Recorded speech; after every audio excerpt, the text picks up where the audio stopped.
What's going on, guys? So today we're not going to be working on the hatch. It is way too hot outside. It is roughly 101 outside right now. So I'm in my garage, and for some reason in my garage is nice and cool. Like, it doesn't feel like it's 100 outside. So we're going to be working on this car. I'm going to be getting the car ready to go to Eibach. So one thing I actually need to fix before making the drive up there is one major thing is the throttle cable, but it doesn't really bug me. So I'm just gonna do that when I do end up swapping the car swap the motor over to the hatch, because I did pick up a new throttle cable, which is right here. This is a OEM single cam one for the EX. So got that. Since my ITR throttle cable really didn't work, this one was way too long. So I bought a new single cam one, and it doesn't have a kink. It moves freely, a lot easier compared to the one that's currently on the car, which is kinked. But the main thing I am doing today is replacing this brake booster hose. This brake booster hose was just there for now until I was able to get the right size hose, and I got the car tuned and everything, and it's fine. But the only issue I have is when the car does turn off, there's no brake pressure. So one day I was driving, I'm just driving on the road and the car turned off by itself.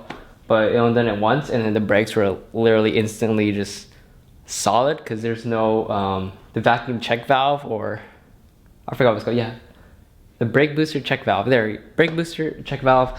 That's supposed to be in the original hose, and this isn't original hose.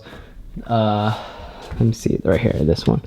So this is the stock one, and I couldn't use it because it wouldn't go to where it needed to go.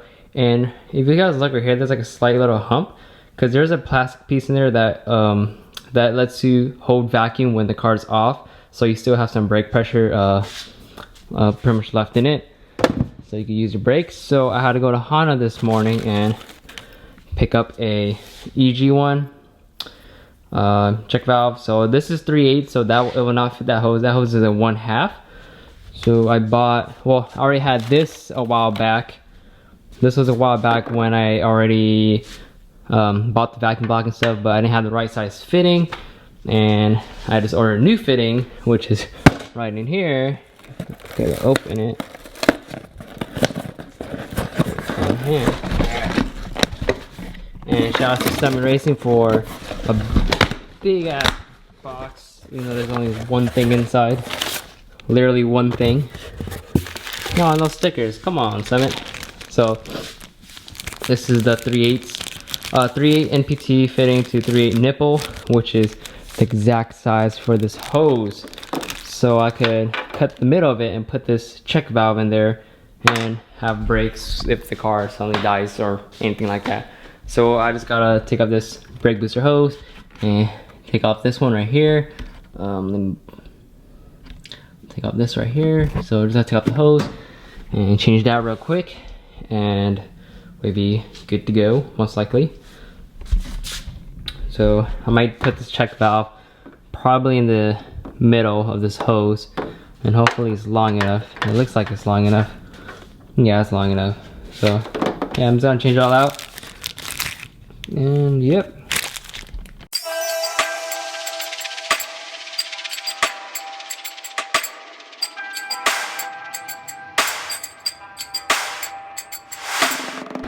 So I got the old fitting off. This is a 3/8 thread to a 1/2. And what I originally needed was a 3/8 to a 3/8, because that's what these OEM check valves use.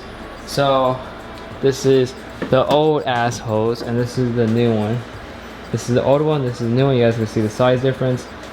And this for sure will fit right over the brake booster.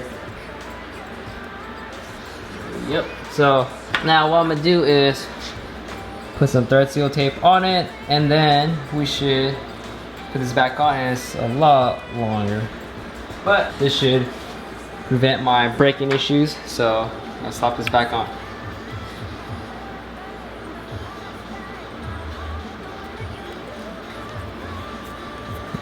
And now this is ready to go back on to back there.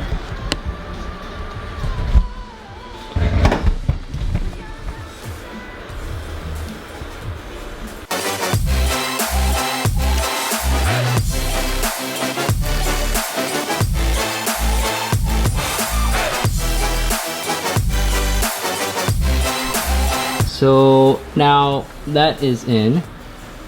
Now just slightly long, so I might trim it, and then we will put this on, and we should be having our brakes again. Well, when the car turns off or anything like that. So I'm just gonna trim it, and then yep. Alright, now that I trimmed it, it should go right over. But before I do that, I'm gonna cut a spot for the check valve. So where's my check valve at?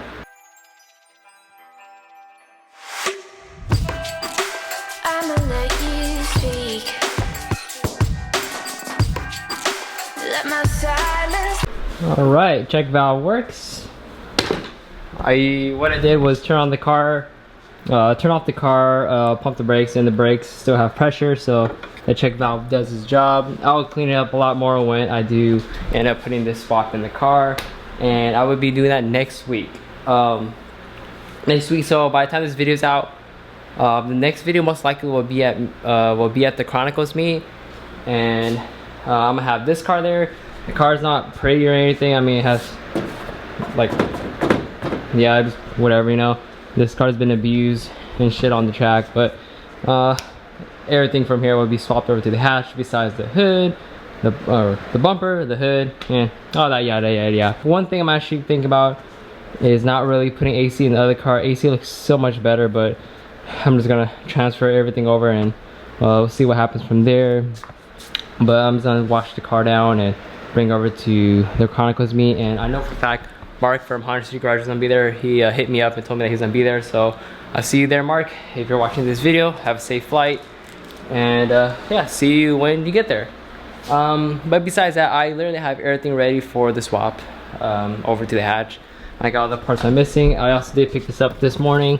It's a low lever for an engine hoist, so you can balance the engine, so it's a lot easier, because when I put that engine into that car, I didn't have one, and it was kind of a struggle, but it did work in the end.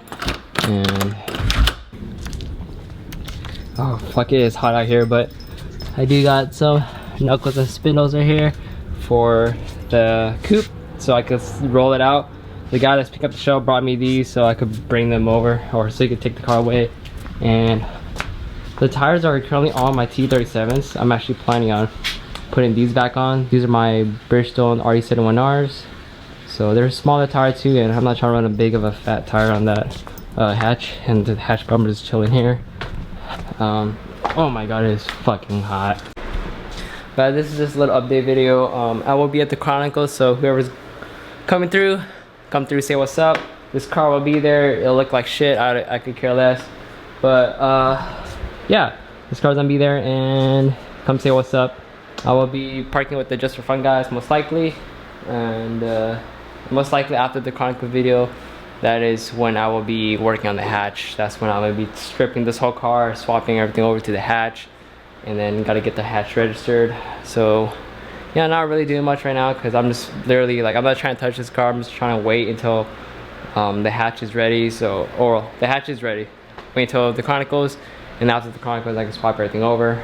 And yeah, and I didn't want to leave you guys with no video until like next week or something, but I do have a lot of things I still have to do. So I mean, I have the harness, doing this when I do the hatch, or swap everything in the hatch, water temp sensor. It's got a lot of little things. And these are Saka JD mirrors. I'm gonna paint them. I do have extra can of paint down there, so I gotta paint that.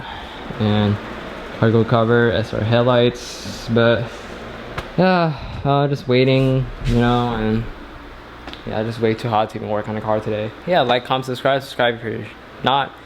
And this heat fucking sucks. So yeah, I don't know how people do it out there. So in the 100-degree weather. Peace out.